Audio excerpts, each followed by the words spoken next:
नमस्कार दोस्तों, आज हम क्लास 10th में एक चीज़ पढ़ना है, वो है अभाज्य गुणनखंड विधि द्वारा मसा ज्ञात करें और लसा ज्ञात करें। तो हम उसी के बारे में आज बात करेंगे कि अभाज्य गुणनखंड विधि द्वारा LCM और HCF कैसे ज्ञात किया जाता है। फिलहाल उसके कुछ बेसिक टर्म को हम आपके सामने बताते हैं, फिर शुरू करेंगे अभाज्य गुणनखंड विधि द्वारा महत्तम कैसे ज्ञात किया जाता है और लघुत्तम। ठीक है, जैसे कि मान के चलिए कि अभाज्य गुणनखंड क्या होता है उसके बारे में हम लोग जानेंगे। ठीक है, पहला बात कि अभाज्य क्या होता है, तो आप समझ रहे होंगे कि जो संख्या एक और खुद से कटे, जो संख्या एक और खुद से कटे उसको हम लोग अभाज्य संख्या कहते हैं। यानी अभाज्य गुणनखंड में हम उसी संख्या से भाग देंगे जो अभाज्य संख्या हो, और गुणनखंड में यानी गुणा में जो भी संख्या आना चाहिए वो अभाज्य संख्या आना चाहिए। जैसे 12 है, वैसे ये 4 से भी कट जाएगा, लेकिन हम इसको 4 से नहीं काटेंगे क्योंकि 4 जो है ये अभाज्य संख्या नहीं है। 12 जो है वो 6 के भी पहाड़ा में आता है, लेकिन हम 6 से नहीं काटेंगे क्योंकि अभाज्य गुणनखंड मतलब कि जब भी काटेंगे तो अभाज्य संख्या से काटेंगे। तो ये सबसे छोटी अभाज्य संख्या 2 है, जो इसको क्या कर सकता है, काट सकता है। 12 का अभाज्य गुणनखंड निकालेंगे तो 2 से काटेंगे, 4 से इसलिए नहीं काटेंगे क्योंकि 4 अभाज्य संख्या नहीं है। 6 से भी इसलिए नहीं काटेंगे क्योंकि 6 भी अभाज्य संख्या नहीं है। 2 से इसलिए काटेंगे क्योंकि 2 अभाज्य संख्या है। 6 बार में कट जाएगा, फिर ये 2 से कटेगा, 3 से भी कट जाता है, लेकिन 3 से इसलिए नहीं काटेंगे क्योंकि हम देखते हैं कि सबसे छोटी संख्या से पहले काटते हैं। जब 2 से कट ही रहा है तो 3 से काटने की जरूरत नहीं है। फिर 3 से हो गया, अब ये 3 से कटेगा एक बार में। ये सब जो गुना में नंबर दिख रहा है आपको, इसे 2 गुने 2 गुने 3, ये हुआ अभाज्य गुणनखंड। ये क्या हुआ, अभाज्य गुणनखंड। तो पहले आप सीखे कि अभाज्य गुणनखंड कैसे किया जाता है। एक नंबर और ले लेते हैं, उसके बारे में हम बात कर ले। जैसे कोई आपसे कहेगा कि बताइए 20 का अभाज्य गुणनखंड ज्ञात कीजिए, तो 2 से कटेगा 10 बार में, फिर 2 से कटेगा 5 बार में, फिर ये 5 से कटेगा एक बार में। यानी इसका गुणनखंड होगा 2 गुने 2 गुने 5। यानी आप गुणनखंड में देख रहे होंगे कि जो भी संख्या आपको दिख रहा है वो क्या है, अभाज्य संख्या है। ठीक है, चलिए अब हम आपको सिखाएंगे कि अभाज्य गुणनखंड विधि से लघुत्तम कैसे ज्ञात करते हैं, फिर आपको सिखाएंगे कि महत्तम कैसे ज्ञात करेंगे। इस वीडियो में हम इन्हीं दो चीज़ों के बारे में बात करेंगे। ठीक है, तो हम बात करेंगे अभाज्य गुणनखंड विधि से मसा ज्ञात करने का तरीका। ठीक है, नहीं सॉरी, लसा। ठीक है, चलिए लसा को पूरा नाम हम लोग लिखते हैं लघुत्तम समापवर्तक।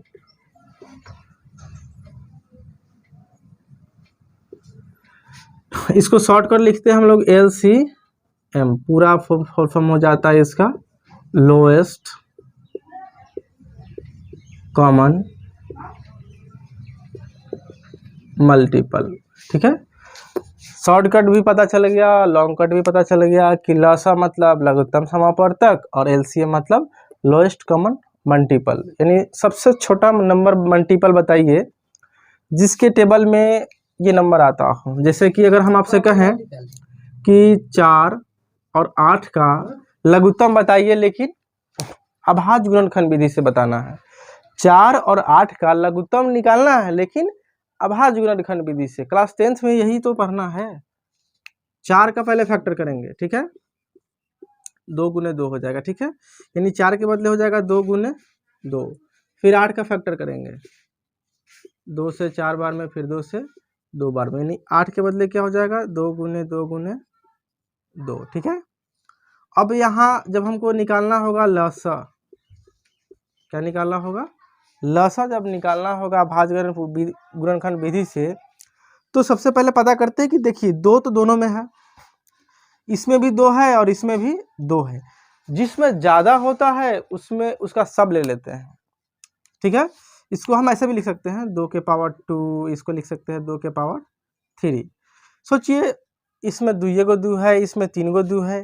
तो ध्यान क्या देखना होता है लघुत्तम निकालते समय, जिसमें ज़्यादा 2 है उसी को लेंगे। तो ज़्यादा तो इसमें है, तो ज़्यादा कितना है 3 गो, 3 ठो है ना, यानी इसको मल्टीप्लाई करेंगे तो 8 आएगा।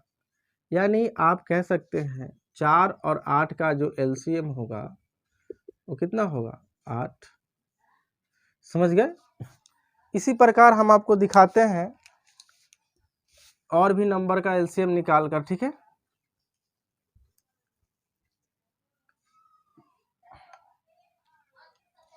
जैसे यहाँ लिखा हुआ है 10, 20 और 30।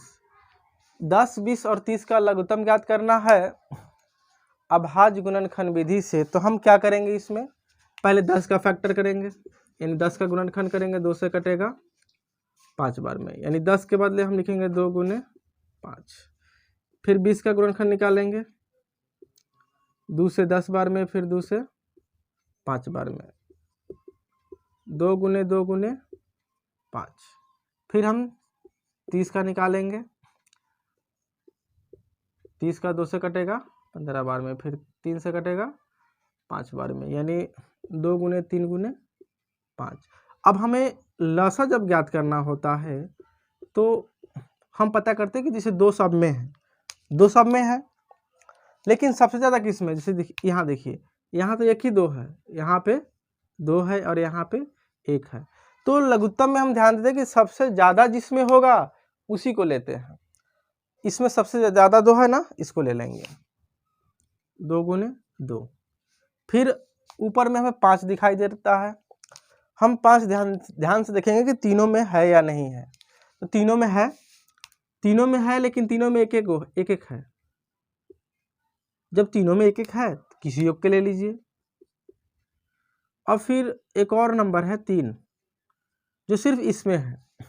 तो ध्यान रखिएगा, तीनों में हो चाहे नहीं हो, किसी एक में भी होगा तो उसको हम जब लघुत्तम निकालेंगे तो ले लेंगे, ठीक है। 3 हो जाएगा, तब गुना कर देंगे, 2 दूना 4, 4 5 20, 20 तिहाई 60, यानी 20, 30, 10, 20 और 30 का जो एलसीएम होगा कितना होगा 60 होगा।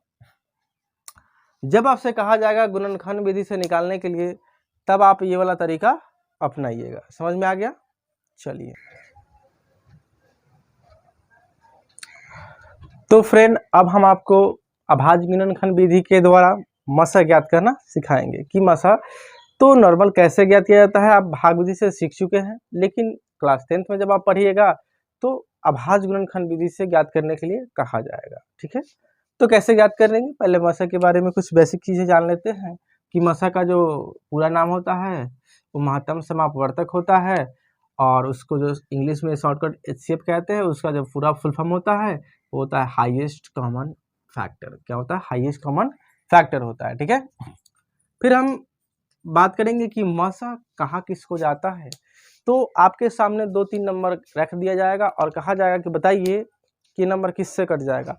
तो मसा में बताना होता है कि वह सबसे बड़ी से बड़ी संख्या जो दी गई संख्या को भाग देने पर कट जाए, वही नंबर मसा कहलाता है। जैसे आपके सामने 10, 15 और 20 दे दिया जाए और कहा जाए कि बताओ 10, 15 और 20 किससे कट जाएगा, तो वैसे तो 1 से भी कट जाएगा ना, लेकिन सबसे बड़ा नंबर बताना है जिससे 10, 15 और 20 कट जाए। तो यही सब बचाने का तरीका होता है। जैसे कि आपके सामने रखा हो कि 20, 30 और 40, बताइए कि ये नंबर जो दिया गया है इसका महत्तम क्या होगा। ये अभाज्य गुणनखंड विधि के द्वारा क्या करना है, बताना है। पहले आप सबसे पहले फैक्टर की ज्ञात कीजिएगा इसका। 20 का फैक्टर 2 से 10 बार में, फिर 2 से 5 बार में, फिर 5 से 1 बार, यानी 20 का जो फैक्टर होगा 2 गुने 2 गुने 5 हो जाएगा। 20 का फैक्टर इतना होगा। फिर 30 का फैक्टर ज्ञात करेंगे, गुणनखंड 2 से 15 बार में, फिर 3 से 5 बार में, फिर 5 से 1 बार में, यानी 30 के बदले 2 गुने 3 गुने 5, 30 का हो गया। फिर 40 का 2 से 20 बार में, 2 से 10 बार में, 2 से 5 बार में 5 से 1 बार में, ठीक। 40 का हो जाएगा 2 गुने 2 गुने 2 गुने 5। इतना तो आपको करने आना चाहिए। अगर इतना नहीं करने आ रहा है, इसका मतलब आपको अभाज्य गुणनखंड नहीं करने आ रहा है, तो उसके लिए अभाज्य गुणनखंड करना सीख जाइएगा। उसके बाद इसको बनाने आइएगा। वैसे हम वीडियो बनाकर डाल चुके हैं, आप उसको देख सकते हैं कि अभाज्य गुणनखंड कैसे किया जाता है। वैसे यहाँ देख के आप समझ गए होंगे कि सबका लघुत्तम की तरह निकाल दिया जाता है, गुने में जो आएगा उसको लिख दिया जाता है। अब मेन काम जो है इसका मासा ज्ञात करना, वही सबसे मेन चीज होता है। इसका मासा क्या होगा वही लिखना होता है। तो लघुत्तम आप जब सीखे हैं उसमें ध्यान दिए होंगे कि जो गुना में नंबर आ रहा था वो तीनों में हो चाहे नहीं हो, एक में है उसको भी ले जाता था, और तीनों में अगर है जो सबसे ज़्यादा बार आया है उसको लिया जाता था। लेकिन यहाँ वो काम हम लोग नहीं करेंगे। यहाँ करना ये होगा कि पहला बात कि तीनों में जो शामिल होगा उसी को लेंगे, जो तीनों में शामिल होगा उसी को लेंगे, और जो सबसे कम बार आया होगा उसको लेंगे। एक पहला कंडीशन क्या है, जो तीनों में शामिल है उसको लेंगे, और जो सबसे कम बार आया है उसको लेंगे। अगर तीनों में नहीं है तो नहीं लेंगे, तीनों में नहीं होगा उसको नहीं लेंगे, ठीक है। क्योंकि यहाँ 3 टर्म लिए हैं इसलिए तीनों की बात कर रहे हैं। तो यहाँ ध्यान दीजिए, 2 इसमें भी है, यहाँ भी है और यहाँ भी है। महत्तम बनाते समय ध्यान रखिएगा कि 2 अगर है सब में तो लेंगे, लेकिन सबसे कम जिसमें होगा उसको लेंगे। इसमें 2 है, इसमें 3 है, इसमें 1 है, यानी इसको लेंगे। सबसे कम जो है ना इसको लेंगे यहाँ पे, ठीक है। अब हम बात करेंगे 5 के बारे में। 5 तीनों में 1 1 है, यानी तीनों में 1 1 है तो किसी एक को ले लीजिए, ठीक है। अब 3 के बारे में हम बात करेंगे तो 3 जो है वो तीनों में नहीं है, और हम बताए थे आपको जो तीनों में होगा उसी को लेना है, अदरवाइज दूसरा को नहीं लेना है। तो यहाँ पे अब इसको नहीं लिए तो इसको गुना करने के बाद जो आएगा वही हमारा मसा होगा, यानी 5 दूना कितना होगा 10, यानी 20 30 और 40 का जो मसा होगा वो 10 होगा। यानी शॉर्टकट अगर सोचिएगा, विचार कीजिएगा तो आपको लगेगा कि 10 ही वो सबसे बड़ा नंबर है जो तीनों को काट सकता है। 10 वैसे 5 के पहाड़ा में भी तीनों आता है, 1 के पहाड़ा में भी तीनों आता है, लेकिन 10 सबसे बड़ा नंबर है जिसके पहाड़ा में तीनों आता है। 10 से बड़ा कोई नंबर नहीं है जिसके पहाड़ा में तीनों आता हो, ठीक है। चलिए, तो और भी संख्याओं का मसा ज्ञात करके हम आपको दिखाएंगे कैसे मसा ज्ञात किया जाता है, ठीक है। तो इस चीज़ को ध्यान से पढ़िएगा तो सब चीज़ हो जाएगा। ऐसा कुछ भी नहीं है जो आपको नहीं आएगा। आपके सामने एक बड़ा बड़ा नंबर रख के दे, जैसे कि आपको लिखा होगा कि 120 और 150। चलिए बताइए इसका मसा क्या होगा। तो सबसे पहला काम जो है आप सीख गए होंगे कि सबसे पहला काम फैक्टर करना होता है।